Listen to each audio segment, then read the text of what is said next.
আসবে এই দিন হবে জিলহজ মাসের 9 দিন, 9 নম্বর দিন। কয় নম্বর দিন? 9 নম্বর দিন। তাইলে এই 10 দিনের ফজিলত ধীরে ধীরে শেষ হয়ে যাচ্ছে। আর মাত্র 1 দিন আছে, যেই দিন আল্লাহ নবী বিশ্বনবী রাহমাতুল লিল আলামিন বলেন জিলহজ মাসের 9 তারিখের দিন আমরা যেটা মনে করি আরাফার দিন। কিসের দিন? আরাফার দিন। আরাফার দিন। এই জিলহজ মাসের 9 তারিখের দিন আরাফার দিন। কোন বান্দা যদি ওই দিন ইবাদত বন্দেগী করে এবং ওই দিন যদি রোজা রাখতে পারে, নবীজি সাল্লাল্লাহু আলাইহি ওয়াসাল্লাম বলেন এক দিনের রোজা রাখার বিনিময়ে আল্লাহ তাআলা 2 বছর রোজা রাখার সমান সওয়াব দান করে। আরেকটা বিষয় হলো জিলহজ মাসের প্রথম দিন থেকে নিয়ে 8 নম্বর দিন পর্যন্ত কোন বান্দা যদি একটা রোজা রাখে, আল্লাহ পাক রব্বুল আলামিন একটা রোজা রাখার বিনিময়ে 1 বছর রোজা রাখার সমান সওয়াব আল্লাহ তাআলা দান করে। এদিক দিয়ে 8টা দিনের 8টা রোজা 8 বছর ইবাদত বন্দেগীর সওয়াব পেলাম। 8 দিনে 8 বছর রোজা রাখার সওয়াব পাইলাম। এদিক দিয়ে যখন 9 নম্বর দিন আরাফার দিন আসিয়া যখন রোজা রাখিলাম, একটা রোজায় কয় বছরের সওয়াব? 2 বছরের সওয়াব। প্রথম দিন থেকে নিয়ে 8 নম্বর দিন পর্যন্ত রোজা রাখলে 8 বছরের সওয়াব। কিন্তু 9 নম্বর দিন যারা রোজা রাখবে, নবীজি সাল্লাল্লাহু আলাইহি ওয়াসাল্লাম স্বয়ং আল্লাহ তাআলার কাছে আশা চাইছেন 2 বছর রমজানের রোজা যেমন ভাবে রাখলে সওয়াব, এই জিলহজ মাসের 1 দিন রোজা রাখলে 2 বছর রোজা রাখার সমান সওয়াব পাওয়া যায়। সুবহানাল্লাহ। শুধু তাই নয়, জিলহজ মাসের প্রথম দিন থেকে নিয়ে 8 নম্বর দিন পর্যন্ত কোন মুমিন বান্দা যদি প্রতি রাতে ইবাদত বন্দেগী করে, প্রত্যেক রাতের ইবাদত বন্দেগী আল্লাহ নবী বলেন লাইলাতুল কদরের ইবাদত বন্দেগীর সমান সওয়াব পাওয়া যায়। তাই 8টা দিন যদি কেউ রাতে ইবাদত বন্দেগী করে, 8 দিন ইবাদত বন্দেগী করলে 8 বছরের সমান সওয়াব পাওয়া যাবে। 8 বছরের লাইলাতুল কদরের সমান সওয়াব 8 দিনে পাওয়া যাবে। রমজান মাস যখন ঢুকে যায়, রমজান মাসের রহমত বরকত শেষ হয়ে যায়, মাগফিরাত শেষ হয়ে যায়। নাজাতের দিন থেকে প্রথম দিন থেকে মানুষ লাইলাতুল কদর খোঁজাখুঁজি আরম্ভ করে।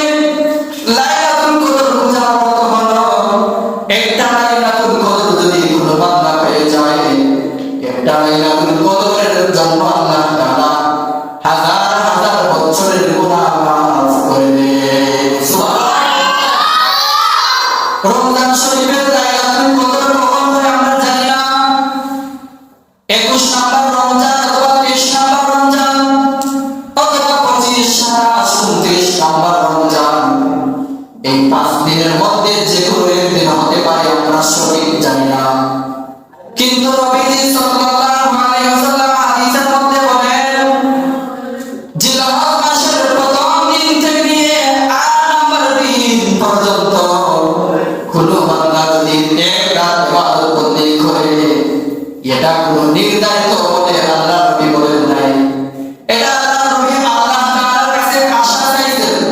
আল্লাহ তাআলার কাছে আশা চাইছেন। নবীজি যারা আশা করেন, আল্লাহ তাআলা নবীজির আশা পূরণ করেন। কথা বলেন ঠিক কিনা? নবীজি আল্লাহ তাআলার কাছে আশা চাইছেন জিলহজ মাসের একটা রাতের মধ্যে ইবাদত বন্দেগী করলে, রাত্রিতে যদি কোনো বান্দা জেগে নামাজ আদায় করে, কোরআন তেলাওয়াত করে, নবীর উপর দরুদ শরীফ পড়ে, তওবা ইস্তিগফার করে, প্রত্যেকটা রাতের বিনিময়ে লাইলাতুল কদর পাওয়া যায়, এতে কোনো সন্দেহ নাই। সুবহানাল্লাহ।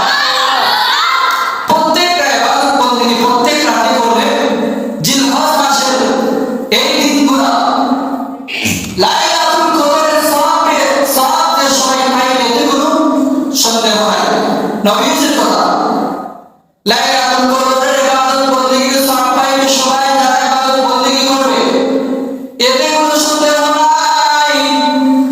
এখন আসি আজকে হচ্ছে লাইলাতুল কদরের রাত, যেমন লাইলাতুল কদরের রাতকে আমরা ইবাদত বন্দেগী করব, ওই রাতে হাজার বছরের সমান সওয়াব পাবো। যদি কোনো বান্দা জিলহজ মাসের দিন 10 দিনের ভিতরে ইবাদত বন্দেগী করে, প্রত্যেকটা রাতের ইবাদত বন্দেগী 1 বছরের সমান ইবাদত বন্দেগী পাওয়া যায়। এর জন্য আমরা প্রত্যেকটা রাতের ইবাদত বন্দেগী মিস করা যাবে না। আজকের যে দিন হলো আরাফার রাত, কালকের দিনটা হলো আরাফার দিন। সুতরাং আজকের ইবাদত বন্দেগী কোনো বান্দা যদি এশার নামাজের পর থেকে নিয়ে যতটুকু পরিমাণ নিজের শরীরে আগে আসে, যতটুকু পরিমাণ নিজের শরীরে কুলায়, এতটুকু পরিমাণ ইবাদত বন্দেগী করবেন। আজকের রাতে ইবাদত বন্দেগী করলে আল্লাহর নবী বলেন, যদি কোনো বান্দা আরাফার রাতে ইবাদত বন্দেগী করে 2 বছর লাইলাতুল কদরের সমান সওয়াব পাবে। আজকের ইবাদত বন্দেগী সারা যাবে না, আজকের ইবাদত বন্দেগী করতে হবে এবং দিনের বেলা রোজা রাখতে হবে। যদি রোজা রাখতে পারি 2 বছর ইবাদত বন্দেগীর সওয়াব পাবো এবং 2 বছর রোজা রাখার সওয়াব আল্লাহ তাআলা দান করবেন। নবীজি সাল্লাল্লাহু আলাইহি ওয়াসাল্লাম বলেন, পেছনের 1 বছরের গুনাহ কথা আর সামনের 1 বছরের গুনাহ, এই হলো মোট 2 বছরের গুনাহ। আল্লাহ তাআলা বান্দার ইবাদত বন্দেগী, বান্দার তওবার বিনিময়ে, বান্দার দিনের বেলা আগে রোজা রাখার বিনিময়ে আল্লাহ তাআলা বান্দাকে খুশি হয়ে 2 বছরের সমান সওয়াব দান করবেন। তাই আমরা যারা বাকি 8টা দিন আমাদের কাছ থেকে চলে গেছে, এই 8 দিন আমরা আর ফিরে পাবো না। চাইলে এই 8 দিন আমরা ফিরে পাবো না। 8 বছরের ইবাদত বন্দেগী আমাদের কাছ থেকে বঞ্চিত হয়ে গেছে। আর একটা দিন আছে, একটা দিন ইবাদত বন্দেগী করলে 2 বছরের সমান সওয়াব পাওয়া যাবে। সুতরাং এই 2 বছরের ইবাদত বন্দেগীর সওয়াব মিস করা যাবে না। আজকের পর থেকে নিয়ে কুরবানি পর্যন্ত আমরা সবাই ইবাদত বন্দেগী করব। শুধু কুরবানি পর্যন্ত ইবাদত বন্দেগী করে শেষ নয়, মরণ পর্যন্ত প্রত্যেক মুসলমানের জন্য ইবাদত বন্দেগী করার দরকার আছে না নাই? মরণ পর্যন্ত কোনো বান্দা যদি নিজের ঈমান আমল ঠিক রাখতে পারে, নিজের ঈমান আমল পর্যন্ত যদি কোনো বান্দা নিতে পারে, আল্লাহর নবী বিশ্বনবী রাহমাতুল আলামিন বলেন, মরণ পর্যন্ত ঈমান আমল নিতে দেরি হবে, আল্লাহ তাআলা তাকে জান্নাত দিতে দেরি করবে না। আর বান্দা যদি বেঈমান হয়ে মারা যায়, ঈমান হারায় মারা যায়, দুনিয়ার জিন্দেগি বরবাদ, আখিরাতের জিন্দেগি বরবাদ। সেই বান্দার জিন্দেগি এমন ভাবে নিকৃষ্ট জিন্দেগি হয়ে যাবে, বেঈমান হয়ে মারা যাওয়ার কারণে পশ্চিম কালেও আল্লাহর তৈরি জান্নাতে ঢুকবে না। নাউজুবিল্লাহ। এজন্য ঈমান আমল ঠিক রাখতে হলে, ঈমান ঠিক রাখার জন্য নামাজের দরকার আছে না নাই? ইবাদত বন্দেগীর দরকার আছে না নাই? নামাজের দরকার আছে, ইবাদত বন্দেগীর দরকার আছে। যদি কোনো বান্দা নামাজ না পড়ে তার ঈমান ঠিক থাকবে না। কথা বলেন ঠিক কিনা?